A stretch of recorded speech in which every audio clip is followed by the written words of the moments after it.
Role. Ward क्रमांक 8 में छत्तीसगढ़ में नगरीय निकाय चुनाव का दौर शुरू हो चुका है और हर राजनीतिक पार्टी के जो जनप्रतिनिधि अपने अपने दावेदारी पेश कर रहे हैं। आप भी भाजपा से इस तरफ से अपनी दावेदारी पेश करने वाले हैं, तो इस वार्ड में क्या क्या विकास कार्य हुआ और कितने संतुष्ट है जनता, इसके बारे में कुछ विस्तार से बताइए। देखिए, सबसे पहले आप सभी को जय जोहार, जय श्री राम। और जहाँ तक बात आ रही है अभी परिसीमन में, ये महुआ मंडल में भनपुरी मंडल में आता था। चूँकि भनपुरी मंडल महुआ मंडल और भनपुरी मंडल में कन्वर्ट हुआ है और वार्ड क्रमांक 7 जो कि हमारी पूर्व पार्षद भारतीय जनता पार्टी की सुशीला धीवर जी का ही एरिया था, और उसके बाद ये 7 और 8 में बँट गया है, जिसको 8 महात्मा गांधी वार्ड के नाम से जान रहे हैं। और इसमें मैं ओबीसी महिला आरक्षित है करके इस प्रकार से मैं अपनी दावेदारी को प्रबल दावेदारी में व्यक्त करना चाह रही हूँ, क्योंकि विकास के कार्य पे तो ऐसा नहीं है कि पिछले सालों में हमारी पार्षद सुशीला धीवर रही हैं और उन्होंने काफ़ी विकास किए हैं और वो उसके लिए प्रयासरत हैं। हमारे ग्रामीण के विधायक माननीय मोतीलाल साहू जी भी कई तरह से, अभी जब से कार्यकाल 1 साल का हो गया और उन्होंने अपने बहुत सारे मतलब योजनाओं के तहत यहाँ पे बहुत सारी चीज़ों का जो अपना उद्घाटन वगैरह करवाए हैं और काफ़ी सारे कार्यक्रम सुचारू रूप से चलवा रहे हैं। अब यदि विकास की बात कर रही हूँ तो अभी थोड़ा बहुत, इतना बड़ा क्षेत्र है, उनमें काफ़ी सारी सोसाइटीज़ आ रही हैं, खालबाड़ा है, कुछ बस्तियाँ भी हैं, है ना? काफ़ी बड़ा ग्राउंड भी आता है।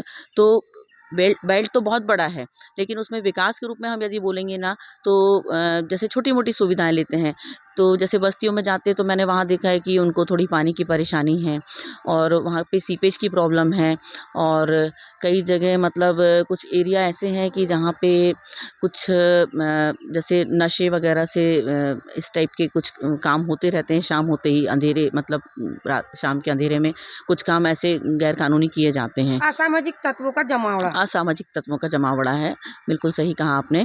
तो वो एक कुछ मुद्दे वो हैं, और दूसरे देखा जाए तो कुछ आंगनबाड़ियों की भी समस्याएं हैं। जैसे उन महिलाओं से मिली हूँ तो वो लोग बोले कि वहाँ पे थोड़ी-सी कमी है, और कुछ मतलब जैसे प्राइवेट में चला रही हैं, कुछ मतलब रेंट पे चला रही हैं, ऐसे करके आंगनबाड़ियों की जो बहनें हैं उनको भी थोड़ी-सी दिक्कत आ रही है। चूँकि सभी जगह आंगनबाड़ियों में 20 से 25 बच्चे हैं, तो उनके लिए उनको सहायिकाएँ नहीं मिल रही हैं।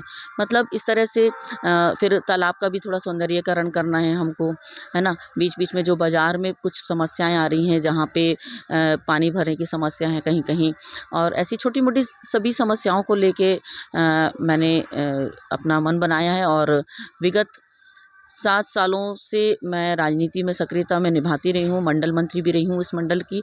उसके बाद अन्य पिछड़ा वर्ग मोर्चा से जिला मंत्री भी रही हूँ। चूँकि पिछड़ा वर्ग से जिला मंत्री हूँ और महिला हूँ, इसलिए अपनी दावेदारी को प्रबल दावेदारी में साबित कर रही हूँ। आप इस वार्ड की एक जनप्रतिनिधि के रूप में भी जानी जाती हैं और निश्चित रूप से आपने इस वार्ड को बहुत करीब से देखा भी होगा। तो आगे आखिर क्या योजना है, या और आगे क्या कार्य किया जा सकता है आपके हिसाब से आगे? आगे देखिए, कार्य के लिए तो एक पार्षद का मूल कार्य क्या होता है? सड़क, बिजली, नाली, पानी, ये सब बेसिक उसके काम रहते हैं। लेकिन मेरे कुछ अलग उद्देश्य ये हैं कि इनके अलावा भी मैं कुछ काम करूँ। जैसे महिलाओं के लिए कुछ लघु उद्योग, जिनसे महिलाएँ कुछ और अपना अलग से आय अर्जित कर सकती हैं। और जैसे बेटियों के लिए कुछ योजनाएँ हैं, और कुछ जैसे बच्चों की पढ़ाई के लिए कुछ स्कूल या कुछ ऐसी सुविधाएँ करवाऊँ, जिनसे लोग शिक्षित बनें, क्योंकि सुशिक्षित वार्ड में ही सारी चीज़ों का विकास तेज़ी से संभव हो पाता है। परिचय।